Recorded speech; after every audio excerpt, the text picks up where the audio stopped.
महिला दरोगा जो रात में सोई तो थी कपड़ों के साथ, लेकिन जब उसकी सुबह नींद खुलती और वो अपने शरीर पर जब हाथ फेरती तो उसके कपड़े गायब थे। उसके बदन पर कपड़े नहीं थे। ये देखकर वो सोचती और हैरान होती कि आखिर ये क्या हो रहा है। जब तक वो होश संभालती, एक टीवी में वीडियो चल रही थी। जब वो वीडियो देखती तो उस वीडियो में एक व्यक्ति और एक महिला संबंध बनाते हुए उसको नजर आए और वो होश उसके तब उड़े जब उसने देखा कि ये वीडियो तो मेरी ही चल रही है। इस वीडियो में जो महिला है वो तो मैं ही हूँ। इतनी ही देर में कमरे का गेट खुलता।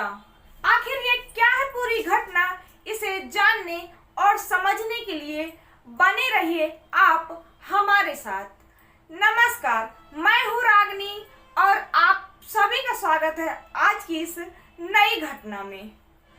तो जो भी भाई बहन मेरे चैनल पर नए आए हैं उनसे रिक्वेस्ट है कि आप मेरे चैनल को सब्सक्राइब कर लीजिए और वीडियो अगर आपको थोड़ा सा भी अच्छी लगे तो लाइक कर दीजिएगा और अपने दोस्तों के पास ये वीडियो जरूर शेयर करिएगा। दोस्तों, हमारे लखनऊ थाने में एक महिला दरोगा तैनात थी। अब उसका नाम सुनीता उपाध्याय था। दोस्तों, ये घटना बहुत ही दर्दनाक है। ये घटना आत्मा को झंझोड़ देने वाली है। ये घटना आप सुनकर हैरान और परेशान तो जरूर हो जाएंगे। तो ये जो सुनीता यादव लखनऊ में तैनात थी, इसका जो पति था, इसकी शादी हो चुकी थी। इसका पति लखनऊ से 100 किलोमीटर दूर एक गांव था, वहां वो भी एक सरकारी कर्मचारी था और उसका बेटा उसी के पास रहता था। और ये सुनीता लखनऊ में दरोगा थी। अब ऐसे ही दिन बड़ी अच्छे से गुजर रहे थे। सुनीता बड़ी ही ईमानदारी से अपनी ड्यूटी कर रही थी। हंसी खुशी रोज ड्यूटी आती और शाम को अपने घर जाती। 20 जनवरी 2016 को एक दंगा होता और इस दंगे में जो पुलिस टीम जाती, उसके पुलिस टीम के साथ ये महिला दरोगा भी उस दंगे में जाती। वहां लाठी चार्ज होती और लाठी चार्ज में कई लोग घायल होते और कई लोग इतने घायल हो जाते कि उनको अस्पताल भेजना पड़ता। अस्पताल में जो 2 लोग गए थे उनकी दूसरे ही दिन मृत्यु हो जाती, जिससे जो बड़े बड़े अधिकारी थे उन्होंने सस्पेंड करना शुरू कर दिया। जो भी उस दंगे में पुलिस वाले, इंस्पेक्टर जो भी वहां गए थे उनको सस्पेंड करना चालू किया, क्योंकि लाठी चार्ज करनी चाहिए लेकिन इतनी नहीं कि किसी की जान चली जाए। अब उस सस्पेंड लेटर में इस विनीता का भी नाम हो सकता है। ये विनीता सोचकर परेशान हो रही थी क्योंकि उस दंगे में विनीता भी शामिल थी। अब विनीता परेशान कि आखिर जब मेरा सस्पेंड लेटर आ जाएगा तो मैं क्या करूंगी, मुझे घर बैठना पड़ेगा, आगे पीछे कोई है नहीं है और मैं खाली बैठ जाऊंगी, क्या करूंगी, क्या होगा क्या नहीं होगा। इस बात को लेकर सुनीता बहुत परेशान थी। ये सुनीता उपाध्याय क्या करती कि सोचती कि मैं अपने से बड़े ऑफिसर से मिलती हूँ और उनसे रिक्वेस्ट करती हूँ कि मेरी जो सस्पेंड है वो रोक दी जाए। अब सुनीता जो थाना इंचार्ज एचओ साहब थे, जिनका नाम कुलदीप यादव था, ये उनसे मिलने के बारे में सोचती कि शायद वो मेरी कोई हेल्प कर दें तो मेरी ड्यूटी ज्वाइन रहे। तो ये सोचकर सुनीता उनके पास जाती और जैसे ही उनके ऑफिस में जाती, गेट खुलता और ये सुनीता अंदर जाती, वो एचओ साहब सुनीता को देखते और देखते ही रह जाते। ये सुनीता इतनी खूबसूरत थी कि वो सोचते कि ये इतनी खूबसूरत महिला दरोगा, इसे तो कोई फिल्म बनानी चाहिए, उसकी हीरोइन होनी चाहिए, इसे तो सोशल मीडिया में होना चाहिए। ये दरोगा के रूप में देखकर एचओ साहब थोड़ा हैरान होते। वो सुनीता को बैठाते और पूछते कि क्या दिक्कत है। तो सुनीता बताती कि सर, जो ये दंगा हुआ है आप तो जानते ही हैं कि उस दंगे में क्या हुआ, और उस दंगे में मैं भी शामिल थी और जितने लोग भी शामिल थे सबको सस्पेंड किया जा रहा है। मेरी आपसे गुजारिश है कि मेरा सस्पेंड लेटर अगर आप रोक दें तो बड़ी मेहरबानी होगी। बहुत ही विनती करती, रोती, गिड़गिड़ाती और कहती कि अगर आप जो भी कहेंगे मैं करने को तैयार हूँ और आप मेरा इतना काम कर दीजिए। एचओ साहब कहते कि ये कोई बड़ी बात नहीं है और ये काम तुम्हारा हो जाएगा। सुनीता बड़े ही खुशमन से अपने घर आती। वो सोचती मन ही मन कि बड़े अच्छे हैं सर, मेरा सस्पेंड लेटर रुकवा देंगे। वो बड़ी सोचकर खुश होती। खुशी खुशी अपने घर में कामकाज में लगी हुई थी और इधर एचओ साहब बड़े ही हैरान। उस सुनीता को देखकर उस सुनीता का चेहरा उनके ही दिमाग पर चल रहा था। वो उसी के बारे में सोच रहे थे। वो सोच रहे थे कि इस सुनीता को कैसे अपने करीब लाया जाए। अब वो एक तरकीब निकालते। वो शाम होती और शाम को सुनीता को फोन करते और सुनीता से कहते कि तुम मेरे जो क्वार्टर था वहां पर आ जाओ। सुनीता कहती कि सर, मैं आपसे सुबह मिल लूंगी, रात हो रही है और रात को आपके पास आऊंगी, फिर वहां से अपने घर वापस आऊंगी, काफी रात हो चुकी होगी, इसलिए मैं आपसे सुबह मिलती हूँ। लेकिन एचओ साहब कहते कि अगर तुम अभी नहीं आई तो बहुत गड़बड़ हो जाएगी और फिर आपका अगर सस्पेंड हो गई तो फिर हमसे मत कहना। तो सुनीता भी सोचती कि अगर ये मेरा काम बना रहे हैं और कुछ बात है इम्पोर्टेंट तो मैं चली जाती हूँ। सुनीता अपने घर से निकलती और एचओ साहब के क्वार्टर पर पहुंचती। वहां पहुंचने के बाद एचओ साहब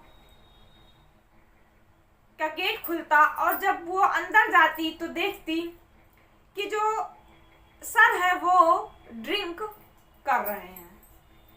वो थोड़ा परेशान होती और सोचती कि मैं वापस चली जाऊं, लेकिन फिर वो सोचती कि यहाँ तक आ गई हूँ तो बात कर ही लेती हूँ, शायद कुछ हो जाए। अब वो सर उसको देखते तो कहते कि आओ सुनीता बैठो, उसे बैठाते और ड्रिंक ऑफर करते। लेकिन सुनीता बोलती कि सर, मैं नहीं पीती हूँ, आप पी लीजिए। तो सर बोलते कि नहीं, अगर तुमने नहीं पिया तो अच्छा नहीं होगा, तुमको पीना पड़ेगा। उसको बातों में उलझाते और पिला देते। सुनीता पीती, फिर एक बार पी लेती, फिर दोबारा एचओ साहब उसको देते, वो मना करती और उसे फिर वो जबरदस्ती पिला देते। एचओ साहब पूछते कि सुनीता, तुम यहाँ अकेली रहती हो, कौन कौन है तुम्हारे परिवार में? तो वो बताती कि सर, मैं यहाँ अकेली, मेरे हस्बैंड यहाँ से 100 किलोमीटर दूर गांव में, वहाँ उनकी भी ड्यूटी है और मेरा बेटा उन्हीं के पास रहता है और मैं यहाँ पर अकेली रहती हूँ। एचओ साहब बातों में उलझाकर और उसके करीब बैठ जाते। वो करीब बैठते तो सुनीता थोड़ा और खिसकती वो और करीब बैठते और उसके कंधे पर हाथ रखते। सुनीता थोड़ा सहमती और कहती कि सर आप ये क्या कर रहे हैं। तो वो बोलते कि नहीं, जो भी मैं कर रहा हूँ वो ठीक है और तुम्हारा काम हो जाएगा अगर तुमने मेरा काम बना दिया। सुनीता कहती कि नहीं सर ये गलत है। वो बोलते कि गलत कुछ भी नहीं है, तुम भी अपने पति से दूर और मैं भी अपने पत्नी से दूर, दोनों की आज की रात रंगीन हो सकती है। उसे और ड्रिंक करा देते। सुनीता अपना होश भी खो बैठी क्योंकि उसने कभी पिया नहीं था और उसको पिला दिया गया। नशे में वो अपने आप को संभाल नहीं पाती और उनके हरकतों में अपनी भी रजामंदी देने लगती। वो सुनीता को अपने बेडरूम में लेकर जाते और दोनों के बीच संबंध बनता। रात में 3 से 4 बार दोनों संबंध बनाते और सुबह टाइम सुनीता की आंख लग जाती। वो सो जाती क्योंकि काफी थक चुकी थी और ड्रिंक भी किया हुआ था, जिससे उसे ज्यादा होश भी नहीं था। जब सुबह होती और उसकी नींद खुलती, सर भारी भारी हो रहा था, लेकिन जब अपने बदन पर हाथ लगाती तो वो देखती कि मेरे बदन पे कपड़े नहीं हैं। वो परेशान होती और सामने ही टीवी चल रही थी, उस पर वीडियो चल रहा था। जब उस पर उसकी नजर जाती तो वो भौचक्का रह जाती। वो घबरा कर खड़ी होती और शरीर में अपने कपड़े डालती जब तक एचओ साहब बाहर से अंदर रूम में आते। वो कहती कि सर ये सब क्या है। तो वो बोलते कुलदीप यादव कि ऐसा कुछ नहीं है और जब भी तुम्हारी याद आएगी मैं इस वीडियो को देख लिया करूंगा, इसलिए मैंने इसको रिकॉर्ड कर लिया है। लेकिन सुनीता कहती कि सर ये सब सही नहीं है और इसको आप डिलीट कर दीजिए। बोले कि हम डिलीट कर देंगे, जब भी मन होगा 1-2 बार देखकर उसके बाद डिलीट कर देंगे, तुम परेशान ना हो। सुनीता अपने घर चली आती। काफी वो परेशान होती, लेकिन अब इस एचएसओ ने क्या किया कि अब जब भी इसका मन करता वो सुनीता को अपने पास बुलाते। सुनीता इस बात से काफी परेशान होने लगी। पहले तो वो 2-4 दिन में बुलाते थे, अब वो उसको रोज ही बुलाने लगे और उसकी मजबूरी थी जाना, क्योंकि उनकी वीडियो थी उसके पास और उसकी मजबूरी थी कि शायद ये मुझे सस्पेंड होने से रोक ले। लेकिन वो जो कुलदीप यादव थे सिर्फ और सिर्फ इसका इस्तेमाल कर रहे थे। वो ऐसे ही दिन गुजरते रहे। एक दिन सुनीता को बुलाया और उससे कहा कि ऐसा है सुनीता कि जो तुम मेरे साथ करती हो वो कुछ बड़े सर हैं, उनके साथ करना होगा, उसके बाद तुम सस्पेंड नहीं होगी। तो सुनीता कहती कि नहीं सर मैं ये सब नहीं कर सकती, लेकिन उस पर दबाव डालते और जबरदस्ती उसको हाथ में उसके पता और फोन नंबर रखते और कहते कि तुम्हें जाना पड़ेगा, नहीं तो हम तुमको 1 सेकंड में सस्पेंड करवा सकते हैं। सुनीता मजबूर जाती। इसी तरह ये एचएसओ साहब ने इसको 3 से 4 लोगों के पास भेजा, जिस बात से सुनीता परेशान हो गई और एक दिन वो कुलदीप यादव के ऑफिस पहुंची और वहां काफी हंगामा किया। इसको काफी कुछ सुनाया, तुमने मेरे जिस्म का इस्तेमाल किया है, तुमने मेरा यूज किया है, तुम मेरे साथ धोखा कर रहे हो, तुमने मुझे बहलाया है, तुमने मेरा रेप करवाया है कई लोगों से। ऐसी ऐसी बातों के साथ वो सुनाती और उसके बाद वो घर चली जाती। जो वहाँ के स्टाफ थे तो उन सुनते और थोड़ा परेशान होते कि ये सब क्या है। दूसरे ही दिन सुनीता जब अपने ड्यूटी पर जाती तो उसके टेबल पर उसका सस्पेंड लेटर रखा हुआ था। देखकर समझ जाती कि सारा कुछ इस कुलदीप का किया हुआ है। लेकिन वहां से चली आती और कुलदीप को फोन करके काफी कुछ सुनाती और उसके बाद अपने गांव जाने की तैयारी कर लेती। अब जो ये कुलदीप यादव था ये भी कानपुर का रहने वाला था। ये भी अपने कानपुर चला जाता है।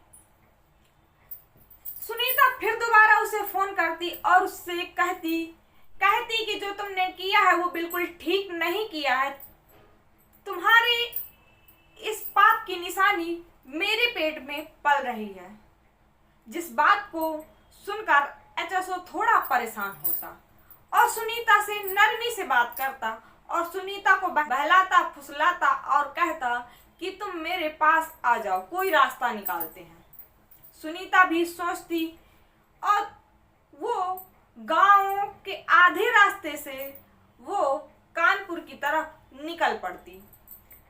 कानपुर पहुंचती, कुलदीप इसको मिलता और उसके बाद इसका कोई पता नहीं, सुनीता लापता। अब इधर जो हस्बैंड थे इसके, सुनीता उपाध्याय के हस्बैंड थे, वो परेशान, क्योंकि सुनीता को जब भी वो फोन लगाते थे तो वो फोन रिसीव करती थी। लेकिन अब 4 से 5 दिन हो गए और सुनीता को फोन लगा रहे हैं वो, और सुनीता फोन ही नहीं उठा रही। इस बात से परेशान और सुनीता ने जब गांव के लिए निकली थी लखनऊ से, तो सुनीता ने फोन करके अपने हस्बैंड को बताया था कि मैं आपके पास आ रही हूँ। लेकिन अभी तक 4 से 5 दिन हो गए, सुनीता वहां पहुंची नहीं और उसका फोन भी बंद आ रहा है। तो इस बात से परेशान वो गांव से निकले और लखनऊ आते हैं और लखनऊ में जहां वो रहती थी वहां पता करते हैं। वहां से उन्हें कुछ पता नहीं चलता।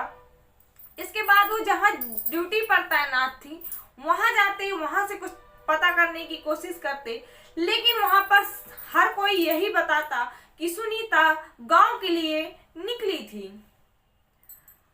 अब वो जब जैसे ही बाहर निकलते और खड़े सोच ही रहे थे कि आखिर सुनीता गई तो गई कहाँ, तो एक सुनीता की फ्रेंड जो कि वो भी वहीं थाने में ही तैनात थी, वो भी, तो उसने इनको बताया कि सुनीता की एक दिन जो बहस हुई थी वो एचएसओ साहब से हुई थी और सुनीता ने कुछ ऐसे ऐसे शब्द कहे थे, ऐसी ऐसी बातें कही थी जिनको सुनकर सारे लोग परेशान थे कि सुनीता आखिर ऐसा क्यों कह रही है। लेकिन मुझे कुछ शक है तो आप अपना देख लो, पता कर लो। तो ये क्या करते, इनके हस्बैंड सुनीता के चौकी जाते और वहां पर रिपोर्ट दर्ज कराते। लेकिन हालांकि वहां पर उनकी रिपोर्ट दर्ज नहीं की गई क्योंकि वो एचएसओ साहब की रिपोर्ट दर्ज करा रहे थे, तो इसकी वजह से उनको वहां से भगा दिया गया।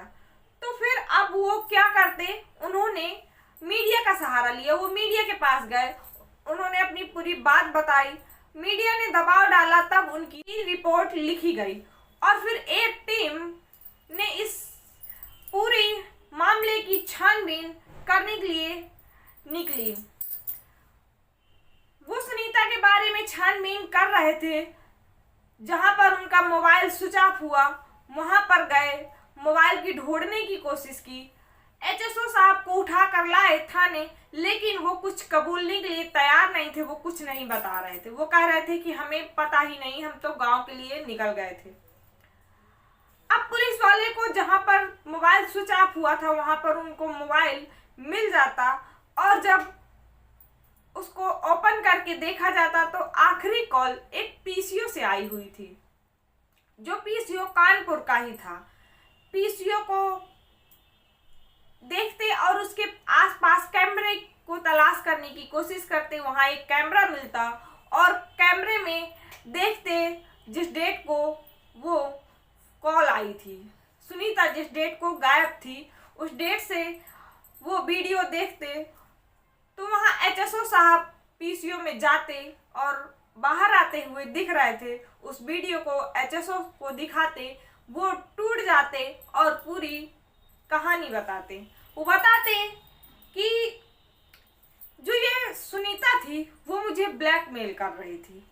वो कह रही थी कि तुम्हारा बच्चा मेरे पेट में पल रहा है। तो मैंने उसे अपने पास बुलाया समझाने के लिए, लेकिन वो समझने को तैयार नहीं थी, इसलिए मैंने उसको मार दिया। तो उससे पूछा जाता कि आखिर आपने उसको कैसे मारा और उसकी लाश कहाँ है। उसने बताया कि मैंने उसको गला दबाया और वो मर गई और उसकी लाश कानपुर के ही पास के खेतों पर पड़ी हुई है। पुलिस की टीम जाती और शव को लेकर आती। जब उसका पोस्टमार्टम होता तो पता चलता कि इसके संबंध 4 से 5 लोगों के साथ बने हुए थे। इस एचएसओ से फिर पूछते, ये पूरी अपनी जो इसने सुनीता के साथ किया था पूरा ब्यौरा खोल कर रखता। तो पुलिस वाले भी हैरान हो जाते कि एक पुलिस वाला ही ऐसा हो सकता है, ऐसी दरिंदगी कर सकता है, किसी का मर्डर कर सकता है, क्योंकि जनता तो गलतियां कर बैठती है, वो ऐसे काम कर देती है, लेकिन एक पुलिस वाला जब ऐसे काम करने लगेगा तो क्या होगा। आज की ये घटना आपको कैसी लगी आप हमें कमेंट में कमेंट करके बता सकते हैं। मेरा ये घटना सुनाने का ये बिल्कुल भी मतलब नहीं था कि आपकी भावनाओं को ठेस पहुंचाया जाए, आपको परेशान किया जाए, बल्कि बस इतना कि आपको सतर्क किया जाए और आपको सचेत किया जाए। तो अगर जो भी भाई बहन हमारे चैनल पर नए आए हैं, अभी तक चैनल को सब्सक्राइब नहीं किया है तो कर लीजिएगा। और हम उम्मीद करते हैं कि जब तक हम नई वीडियो लेकर आएंगे आप अपना और अपने परिवार का ख्याल रखेंगे। तो आज की घटना में बस इतना ही। मिलते हैं एक नई घटना में एक नई जानकारी के साथ, आपको सतर्क और आपको सचेत करने के लिए। तब तक के लिए जय हिंद।